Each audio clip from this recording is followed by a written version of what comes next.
অনেকে আমরা দুইটা সূরা পড়ে আমাদের জরুরত পুরা করি, কিন্তু আমরা কোরআন পড়ার ফরজটাকে পুরা করি। এই ফরজ যদি আমি লঙ্ঘন করে দুনিয়া থেকে যাই, তো অবস্থাটা কেমন হবে? কি জবাব দিব আপনারা? আমরা তো সবাই ব্যস্ত মানুষ, আমাদের কারো গাড়ি আছে, কারো ব্যবসা আছে, কারো দোকান আছে, কারো এখানে তেলের ব্যবসা বেশি, কারো পেট্রোল পাম্পও আছে।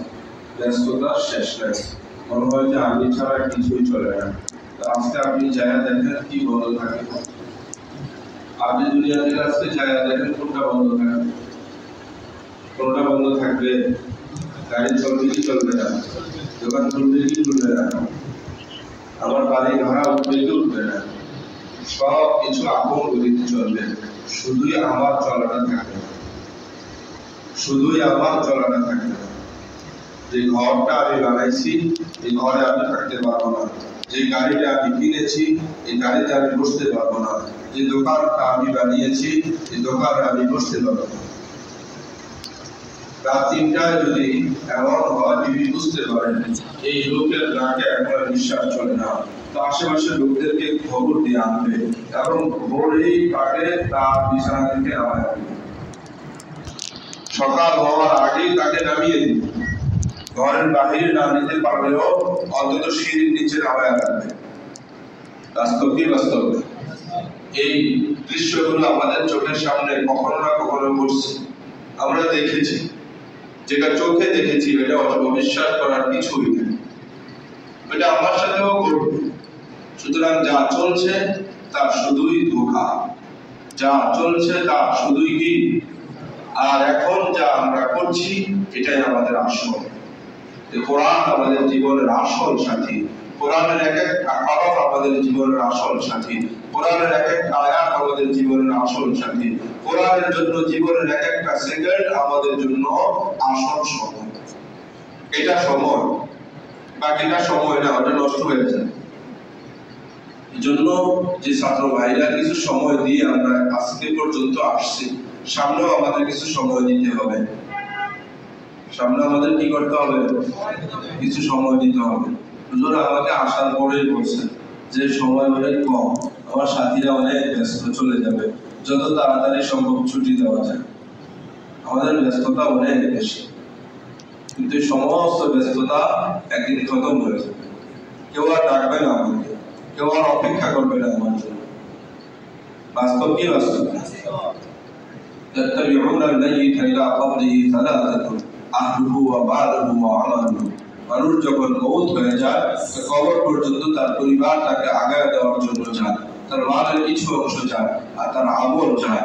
নবীজি বলেন ইয়ারজিউ ইসলাম, দুইটা ফিরে চলে আসে, আহলুহু ওয়া মালুহু, পরিবারের লোকেরাও ফিরে চলে আসে, মালও ফিরে চলে আসে। এরা কেউ ওখানে থাকে না। কেউ যদি নামানোর জন্য নামে, তো কত তাড়াতাড়ি সে এখান থেকে উঠবে, শুধু এই ব্যস্ততার ভিতরে থাকবে। যে ঘরে আপনার নিঃশ্বাসটা বন্ধ হয়েছে, যে বিবি 20 বছর আপনার সাথে এই ঘরে ছিল, এই বিবি বলে আমার এখানে থাকতে এখন ভয় লাগে। বাস্তব কি বাস্তব না? বাস্তব। আমরা সন্তান বলে এখানে আমার থাকতে ভয় লাগে, এখানে রাত আমাদের ভারী ভারী হয়ে আসে। তো কি হয়েছে এখানে ভয় লাগে? এখানে তো আপনি 20 বছর ছিলেন, ওই তখন তো কেউ বলে নাই ভয় লাগে। তো নিঃশ্বাস যাওয়ার পরে যে আধা ঘন্টা ছিলেন, এখন বলে যে ভয় লাগে। আপনি যে ঘরে আপনি আধা ঘন্টা ছিলেন নিঃশ্বাস ছাড়া, ওই ঘরে ঢুকতে মানুষের ভয় লাগে। তা আপনি যে কবরের ঘরে যাবেন, ওখানে কে থাকবে? কে যাবে বলে? কে যাওয়ার আছে? এজন্য ওই ঘরটাকে সাজান। ওই ঘরটা সাজবে কোরআনের মাধ্যমে, ওই ঘরটা সাজবে সহিহ শুদ্ধ তেলাওয়াতের মাধ্যমে, ওই ঘরটা সাজবে শুদ্ধ নামাজের মাধ্যমে। ওইটাকে সাজান। যেটা থাকবে তা শুধুই আমাদের আমল। এক এক দিনের এক এক সেকেন্ড, এক এক দিনে এক এক হরফের 10 করে নেকি, এক এক দিনের এক এক জানেবের অধ্যায় শিকার, হাজার রাকাত নফল নামাজের নেকি, এক এক দিনের কোরআনের ক্লাসে আসা যাওয়া, প্রতি কদমে 1 বছর করে নেকি, এটাই আমার থাকবে।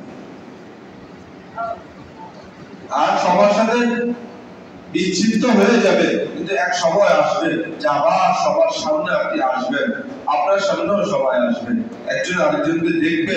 বিষয়টা এমনই হওয়া দরকার ছিল যে একজন আরেকজনকে পরিচয় দিবে, জড়ায়া ধরবে, ভালো মন্দ জিজ্ঞেস করবে, কিন্তু দেখা সত্ত্বেও সেদিন কেউ কাউকে পরিচয় দিবে না। يوم يفر المرء من أخيه وأمه وأبيه وصاحبته وبنيه لكل امرئ منهم يومئذ شأن يغنيه। না ভাই সেদিন ভাইকে পরিচয় দিবে, না পিতা মাতা সন্তানকে পরিচয় দিবে, না সন্তান পিতা মাতাকে পরিচয় দিবে, না স্বামী স্ত্রী একে অপরকে পরিচয় দিবে। চিনবে না বিষয়টা এমন না, চিনবে কিন্তু কেউ কাউকে পরিচয় দিবে না। আমি তো একাই রয়ে গেলাম, আমি যাচ্ছি কবরে একা, আমি থাকছি কবরে একা, আমি উঠছি কবর থেকে একা, আমি যে ময়দানে উঠছি সবাই থাকা সত্ত্বেও আমি একা। সবাই আছে ওই ময়দানে, থাকা সত্ত্বেও আমি কি, কেউ আমাকে চিনছে না, চিনছে পরিচয় দিচ্ছে না। আপনার এক বন্ধু 10 বছরের সম্পর্ক, আপনি চিনাগান করতে বিপদে পড়ে গেছেন, আপনি বন্ধুকে বলছেন বন্ধু, ও বলছে কে তোমার বন্ধু, তোমাকে আমি চিনি না, তো কষ্টটা তখন কেমন লাগে? আপনি একজনকে চিনেন না, ওকে বলবেন যে ভাই আমার সাহায্য দরকার, আপনাকে সাহায্য করবো না। আরেকজন আপনার 10 বছরের বন্ধু, তাকে আপনি সাহায্যের জন্য ডাকলেন, সে সাহায্য করলো না, কষ্টটা কোনটার ভিতরে বেশি?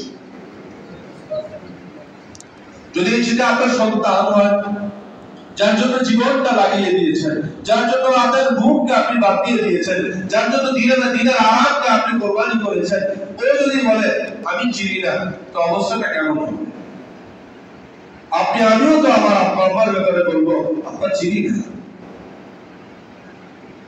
সেদিন যেটা আমাদের সাথী হবে, নবীজি এক হাদিসের ভিতরে বলেন ইন্নাল কুরআন ইয়ালকা সাহিবাহু ইয়াউমাল কিয়ামাতি হিনা ইয়ানশাকু আনহু কওলুহু কাররাজুলিশ শাহিদ।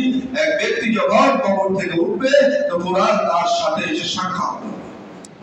সুবহানাল্লাহ। আয়েশা ওকে জিজ্ঞেস করবে আল্লাহ আরিফুনি, তুমি আমাকে চিনো?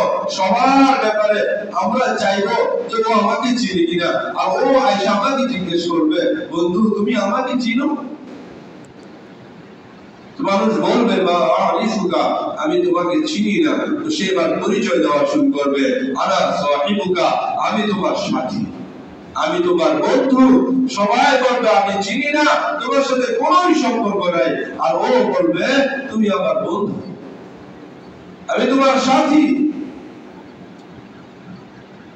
আর পুরস্কার কি আসবে এটা আমরা এখন শুনেও বুঝবো না, বলেও বুঝবো না, কল্পনা করো সেখানে বুঝতে পারবো না। ওই নাদি মুনাদি ওদের ঘোষণাকারী ঘোষণা দিবে ওয়াইয়াকাল মুলকা বিয়ামিনিহি ওয়াল খুলদা বিশিমালিহি, তার ডান হাতে রাজত্ব দিয়ে দাও, বাম হাতে রাজত্বের সার্টিফিকেট দিয়ে দাও, আর মাথায় একটা সম্মানের মুকুট পরে দাও। সুবহানাল্লাহ। তাজুল ওয়াকার, সম্মানের মুকুট, স্বাভাবিক টুপি না, যেটা হাজারো মানুষের মাথায় থাকে, এটা টুপি যেটা শুধুই রাজা বাদশার মাথায় থাকে, সেটা টুপি না, সেটা হচ্ছে মুকুট। মুকুট এটা শুধু কোরআন ওয়ালার মাথায়। কত পারে এটা, ওকে যিনি লালন পালন করেছে, গর্ভে ধারণ করেছে, দুনিয়ায় আসার পরে তাকে ফেলে দিয়েছে, তার জন্য খাবার ইন্তজাম করেছে, ওই আব্বা আম্মার ব্যাপারে কি হবে আব্বা আম্মাও এটা জানে না, আব্বা আম্মাও এটা জানে না। নবীজি বলেন ওয়াইসা কুল্লাতাইন ওয়াইসা ওয়ালিদাহু কুল্লাতাইন, তার পিতা মাতাকে